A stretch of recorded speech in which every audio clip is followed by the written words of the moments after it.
PGT की तैयारी करने वाले मेरे सभी प्रिय साथियों को मेरा प्यार भरा नमस्कार।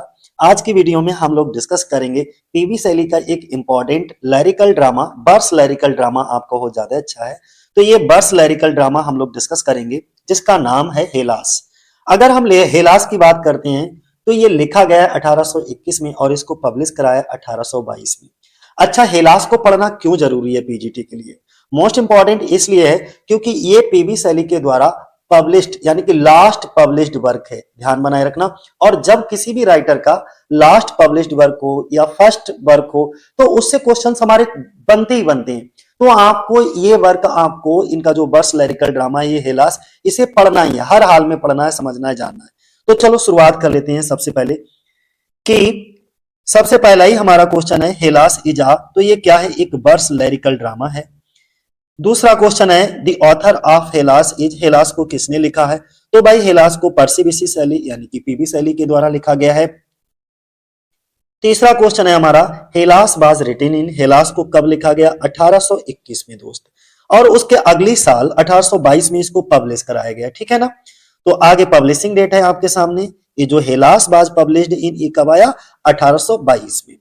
अगला हेलास इज सेलीज, ये जो important most important work sorry question है हमारा कि हेलास इज शैलीज, तो हेलास इनका जो बर्स लैरिकल ड्रामा है इस शैली का क्या है? तो उनके जीवन काल में आखिरी छपी रचना है मान लीजिए, तो लास्ट पब्लिश्ड वर्क है ड्यूरिंग हिज लाइफ टाइम। अब आपको समझ में आ गया होगा कि हमको हेलास क्यों पढ़ना है, ये बात मैं शुरुआत में ही बता चुका हूं। मोस्ट इंपॉर्टेंट आ गया है हेलास इज डेडिकेटेड टू। अच्छा, जो हेलास है वो किसको डेडिकेट किया गया है? तो प्रिंस अलेक्जेंडर मावरो कार्डेटो को डेडिकेट किया गया है। फिर से एक बार रिपीट कर देते हैं, प्रिंस अलेक्जेंडर मावरो कार्डेटो, ठीक है। अब ये कौन थे? इनको जरा समझिए, इनका पूरा नाम था हिज एक्सीलेंसी प्रिंस अलेक्जेंडर मावरो कार्डेटो। ये इनको डेडिकेट की है ये पूरा का पूरा ड्रामा, ठीक है, बस ड्रामा। अब ये थे कौन? मावरो कार्डेटो। ये जो मावरो कार्डेटो थे एक ग्रीक स्वतंत्रता संग्राम के प्रमुख नेता थे, ठीक है। इस नाटक में एक मॉडल यूज किया गया था, यानी कि एक यूनानी नाटककार थे एसिलस, ठीक है। इनका एक प्रसिद्ध नाटक था पर्से, हम आगे डिस्कस करेंगे, ठीक है। जिसमें इस नाटक के रूप में जो हिलास लिखा गया है इसमें पीबी शैली ने सुल्तान महमूद को जो है मुख्य पात्र के रूप में दिखाया है, जो कि ग्रीस पर तुर्की आक्रमण का नेतृत्व करता है, ठीक है। एक अहसुरस होता है, चलो मैं आगे बात करूंगा, जो कि एक घुमक्कड़ी यूदी दिखाया जाता है, उसके पास कुछ जादुई शक्तियां होती हैं, सपनों की व्याख्या कर सकता है। सुल्तान महमूद अपने सपनों का अर्थ समझने के लिए इसके पास सहायता लेने के लिए जाता है। जैसे जैसे हम लोग वीडियो को डिस्कस करेंगे वैसे वैसे हम आपको समझाते जाएंगे। देखो बड़ी चीज आ गई, मैं जो चीज आपको डिस्कस कर रहा हूं हिंदी में वो क्वेश्चन है। The model of Hellas is, ये जो मॉडल है, आदर्श है, इस नाटक का आदर्श क्या है? तो हमने क्या बताया, एक यूनानी नाटककार थे जिनका नाम था एसिलस। क्या नाम था दोस्त? एसिलस, ध्यान बनाए रखना, एसिलस। इनका एक प्रसिद्ध नाटक था, एसिलस तो नाटककार है, इन्हें मत समझ लेना। इनका एक प्रसिद्ध नाटक है जिसका नाम है परसे, ठीक है, ये परसे, PERSAE, परसे, एस। तो एसिलस का, इसे क्या पढ़ोगे आप? एसिलस, ठीक है। एसिलस का एक प्रसिद्ध नाटक है परसे, ठीक। तो क्वेश्चन क्या था, पहले आप क्वेश्चन समझ लीजिए, डिटेल करने लगा उसमें क्वेश्चन बताना भूल ही गए। हमने कहा मॉडल बताना, ये जो हेलास आपका बर्स लैरिकल ड्रामा है ये किस मॉडल पर आधारित है? तो किस मॉडल पर दोस्त आधारित है? तो यूनान के एक प्रसिद्ध नाटककार थे जिनका नाम एसिलस था, उनका एक प्रसिद्ध नाटक है जिसका नाम परसे है, उस मॉडल पर ये आधारित है हेलास, जो कि पीबी शैली ने लिखा। मुझे लग रहा है समझ आ गया होगा दोस्त। आगे हम बात करेंगे हेलास की। हेलास इज द आउटकम, बोला गया है हेलास का नतीजा है, तुर्की साम्राज्य के खिलाफ ग्रीक क्रांति हो गई। देखिए हेलास का क्या नतीजा निकला, Greek revolution against the Turkish empire, है ना। अगला क्वेश्चन हमारा कौन सा है? The action of Hellas is set in, ध्यान मोस्ट इंपॉर्टेंट है। देखो बोला यह गया है कि ये जो पूरा का पूरा हेलास आपका बर्स लैरिकल ड्रामा है इसका एक्शन कहां सेट किया गया, ठीक है। तो कॉन्स्टेंटिनोपल, ये जगह कई बार हिस्ट्री में भी कई बार ये अपना इंपॉर्टेंस रखता है, ये वर्ड भी इंपॉर्टेंट है, कॉन्स्टेंटिनोपल, ध्यान बनाए रखना। ठीक है। तो हेलास की सेटिंग कहां दिखाई जाती है? कॉन्स्टेंटिनोपल में।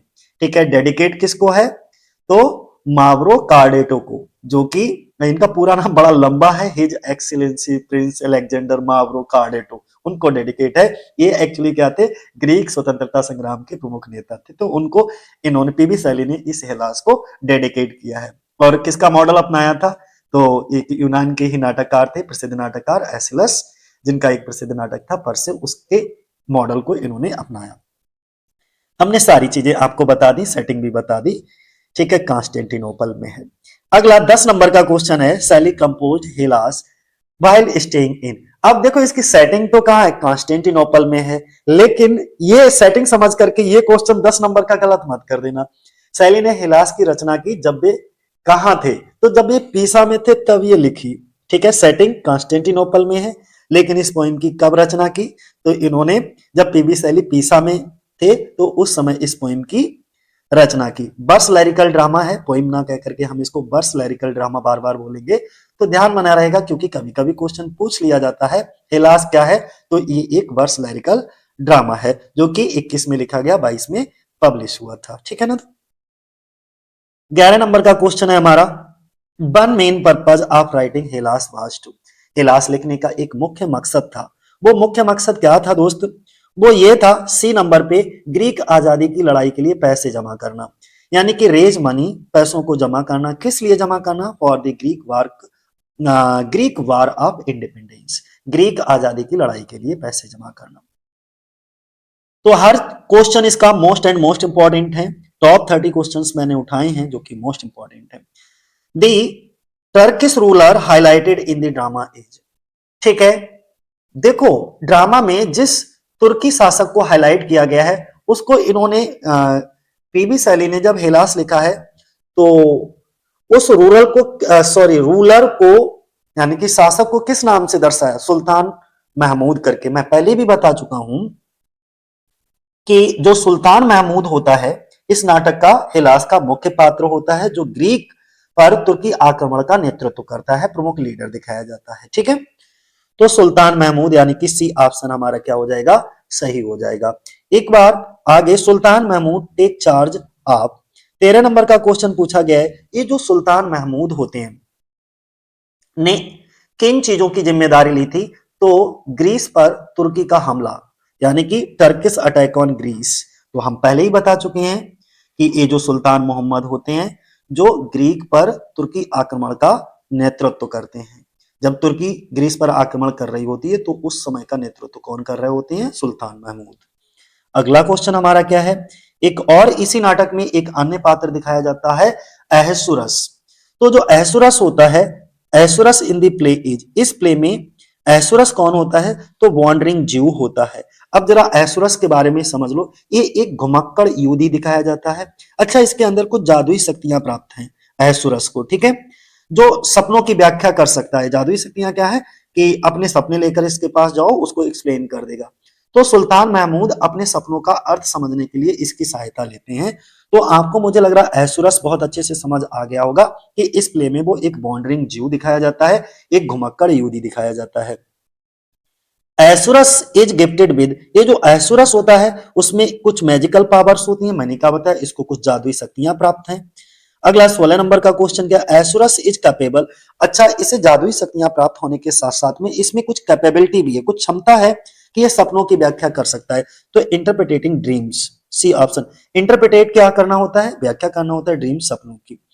अगला 17 नंबर का क्वेश्चन है, Sultan Mahmud seeks help from Ahasuerus to. और जो सुल्तान महमूद होता है, अपने सपनों का अर्थ समझने के लिए इसकी सहायता लेता है। ठीक है। तो क्या चीज समझने के लिए? इंटरप्रिटेट हिज ड्रीम्स, अपने सपनों को समझने के लिए। समझ में आ गया हुआ मुझे लग रहा है। यानी कि जो सुल्तान महमूद होता है, वो अहसुरस से मदद मांगता है। किस चीज की मदद मांगता है? क्योंकि सुल्तान महमूद के पास अपने कुछ सपने होते हैं, उन सपनों का मतलब जानने के लिए इससे हेल्प मांगता है। 18, इसी में कुछ कोरस दिखाए जाते हैं, यानी कि गीत गाने वाली महिलाएं दिखाई जाती हैं। तो the coarse in Hellas consist, Hellas को के कोरस में ये शामिल है कौन? गुलाम बनाई गई ग्रीक की औरतें शामिल हैं। तो इंस्लेव का मतलब होता है गुलाम बनाई गई ग्रीक वुमेन। जो ग्रीक की महिलाएं थी उनको गुलाम बना लिया गया, अब वो कोरस के रूप में शामिल हैं। अब ये जो महिलाएं हैं वो स्वतंत्र होना चाहती हैं। तो 19 नंबर का हमारा क्वेश्चन है, the coarse expresses for freedom victory. देखो हर एक गुलाम व्यक्ति क्या आजादी चाहता है, तो जो कोरस में गुलाम बनाई गई ग्रीक की औरतें थीं वो भी ये उम्मीद जता रही थी कि उनको भी आजादी की जीत मिल जाए। ठीक है, तो सी ऑप्शन हो जाएगा फ्रीडम्स विक्ट्री, सी ऑप्शन हमारा। 20 नंबर का क्वेश्चन है हमारा, one major theme of Hellas is. Hellas की एक खास थीम और है दोस्त, वो कौन सी है? Futility of war. C number का ऑप्शन हमारा होगा। यानी कि इसमें जो पीबी शैली थे वो बहुत अच्छे ढंग से ये बात हमको बताते हैं कि यार युद्ध में कुछ नहीं रखा है, फ्यूटिलिटी, जंग में सब कुछ बेकार है, जंग में सब जायज नहीं है, सब बेकार है, जंग में हमेशा हमेशा लॉस ही होता है, कभी कुछ फायदा नहीं होता। लेकिन कभी कभी कहते हैं ना कि जीतने के लिए जंग जरूरी है। अगला, the quoted line are taken from the. ये जो कोटेड लाइन है ऊपर की, ये कहां से ली गई है? तो लास्ट कोरस से ली गई है। ठीक है, अगला क्वेश्चन है हमारा 22 नंबर का, बोला गया है कि the world's great is being a new suggest. ये किस चीज को सजेस्ट करता है? रिन्यूएबल एंड रिवर्थ को ये सजेस्ट करता है दोस्तों। जो अंतिम कोरस होता है उसमें बेसिकली जो बात रखी जाती है, मूल विचार यही रखे जाते हैं इस नाटक के अंदर। जो युद्ध दिखाया जाता है वो एकदम व्यर्थ है, हिंसा मानवता को थका देती है, दुनिया अब शांति, नवजीवन और स्वतंत्रता चाहती है। तो जो ये the world's great one being a new, दुनिया एक महान युग नए सिरे से शुरू होना चाहती है। दुनिया का महान युग जो है हमारा वो नए सिरे से शुरू होना चाहती है, वो अब युद्ध नहीं चाहते। इन पंक्तियों में जो पीबी शैली है वो ये उम्मीद व्यक्त करते हैं कि मानव इतिहास में अब एक नया बेहतर और उज्जवल युग शुरू होने वाला है, सुनहरे साल लौटने वाले हैं। सुनहरे साल से मतलब वही शांति, प्रेम, स्वतंत्रता, नैतिक मूल्यों का युग जो अब फिर से आने वाला है, ये सब बातें। तो इसीलिए हमारा जो ऑप्शन हो जाएगा वो कौन सा हो जाएगा? Renewable and रिवर्थ। अगला क्वेश्चन देखो कौन सा है, 23 नंबर में बोला गया है, बोला दी गोल्डन ईयर्स रिटर्न। उन्हीं गोल्डन ईयर्स की बात कर रहे हैं, होपफुल फ्यूचर की बात कर रहे हैं, लाल सुनहरे सुनहरे साल लौटने वाले हैं। तो वो कौन से सुनहरे साल लौटने वाले हैं? शांति, प्रेम, स्वतंत्रता, नैतिक मूल्यों का युग जो अब फिर से आने वाला है ना? उन्हीं सुनहरे सालों की बात करते हैं। यानी कि हर एक व्यक्ति का जो फ्यूचर होप होती है, यानी कि भविष्य में वो बेहतर बनेगा। जैसे हम लोग अपने जॉब की देर रात बैठ करके तैयारी करते हैं, पता नहीं कितनी रातों को जाग करके हम लोग अपने सपनों को सजाते हैं। ठीक है, सेम उसी तरीके, किस लिए? एक फ्यूचर की होप ही तो है कि अपने जीवन को बेहतर और अच्छा बनाएंगे। तो वही चीज यहां पर भी है कि हर एक व्यक्ति जो है अपने फ्यूचर को थोड़ा होपफुल रखता है। 24 नंबर का हमारा क्वेश्चन है, बोला गया है the image of the earth renewing like a snake suggest. उन्होंने ये भी कहा है कि उनकी सर्दियों की घास फूस पुरानी हो जाती है। सर्दी से मतलब ये है दुख, अत्याचार, निराशा, इन सब का प्रतीक जो है वो क्या है? हमारी सर्दी है। अब यहाँ पे लाइक का उन्होंने कहा है कि the image of the earth renewing like a snake, मतलब धरती सांप की तरह नया रूप धारण करती है। तो यहाँ पर जो शैली है वो कहना चाहते हैं कि अब ये दुखद समय समाप्त हो रहा है, धरती सांप की तरह नया रूप धारण करती है। इसका मतलब क्या है? सांप के केचुली बदलने की, जैसे सांप देखा है तो सांप अपना केचुली बदलने की तरह धरती भी पुनर्जन्म दे रही है। मतलब ये नव जीवन और पुनर्नवीनीकरण का प्रतीक है। विश्वास और साम्राज्य टूटते हुए सपने के मलबे की तरह चमकते हैं। तो लाइक स्नेक मतलब रिनोइंग, रीजनरेशन की बात कर रहे हैं, रीजनरेशन, है ना? अगला 25 नंबर का हमारा क्वेश्चन बड़ा प्यारा सा है, इसे जरूर समझिएगा। Faiths and empires gleams like wrecks of the dissolving dreams employ. विश्वास और साम्राज्य टूटते हुए सपने के मलबे की तरह चमकते हैं। जो फेथ्स होते हैं हमारे विश्वास, एम्पायर्स होते हैं यानी कि जो हमारे साम्राज्य, ग्लीम चमकते हैं लाइक की तरह, रैक्स टूटे हुए आप डिसॉल्विंग ड्रीम्स, टूटे हुए सपने के मलबे की तरह।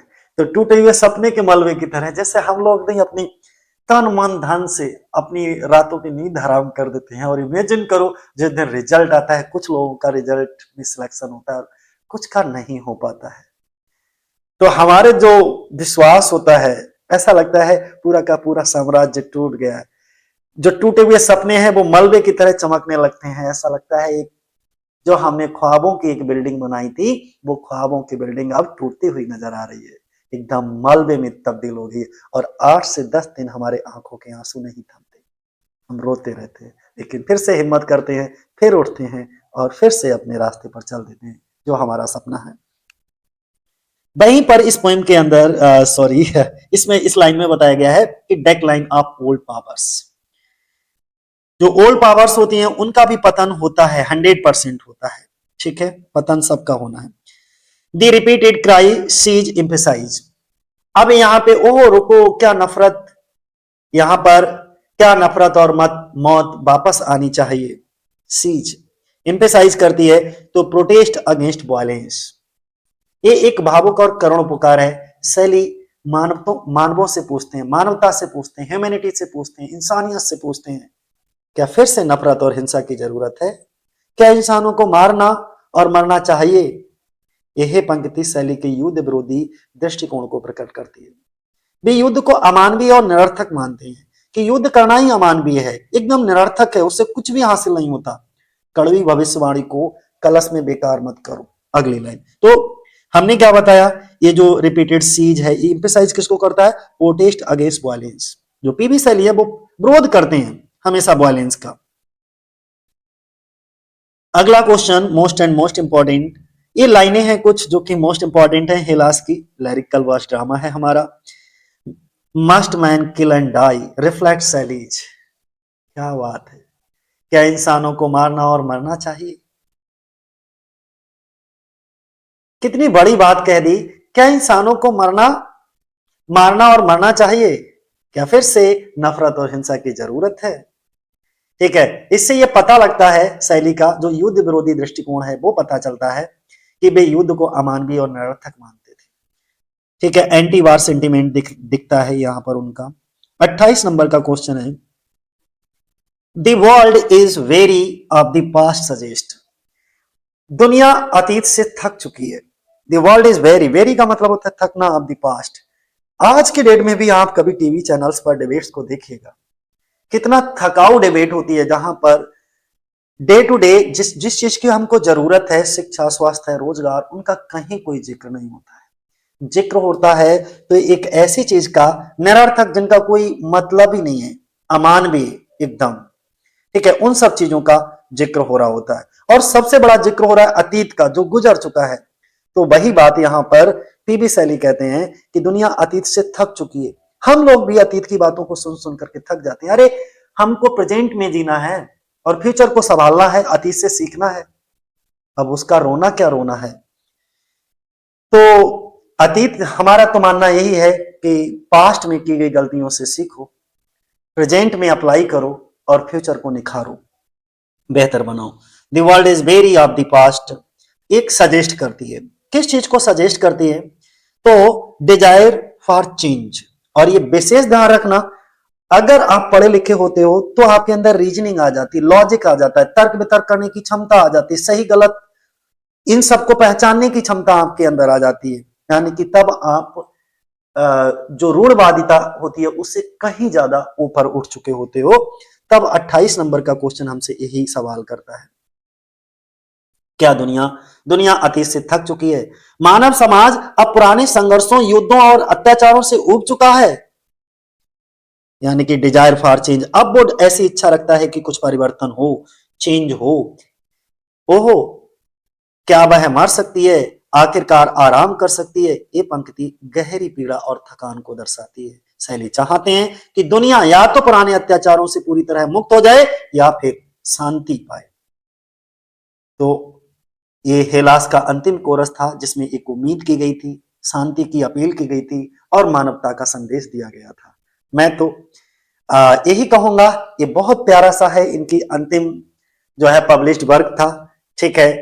और इसमें सबसे बड़ी चीज ये मानते हैं शैली जो है कि युद्ध को व्यर्थ मानते हैं, स्वतंत्रता, प्रेम और शांति की कामना करते हैं। ये जो प्ले है वो युद्ध विरोधी यानी कि एंटी वार पर फोकस करता है और जो मानवता विचारधारा को श्रेष्ठ उदाहरण प्रस्तुत करता है। और मुझे लग रहा है यहां पर जरा समझिए, the tone of the last chorus is mainly, यानी कि जो अंतिम कोरस होता है उसकी टोन क्या होती है, तो यही हेलास का जो अंतिम कोरस होता है उसकी टोन होती है आशा हो, शांति हो, मानवता का संदेश हो, तो होपफुल एंड प्रोफेटिक। अगला क्वेश्चन हमारा, ओवरऑल ओवरऑल हेलास कंबाइंस, जो ओवरऑल अगर हम बात करें तो हेलास के अंदर क्या पाया जाता है, तो पॉलिटिक्स, प्रोफेसी एंड आइडियलिज्म। ठीक है, ये सब चीजें आपको देखने को मिलेंगी। तो आज के लिए इतना ही दोस्तों, जय हिंद जय भारत।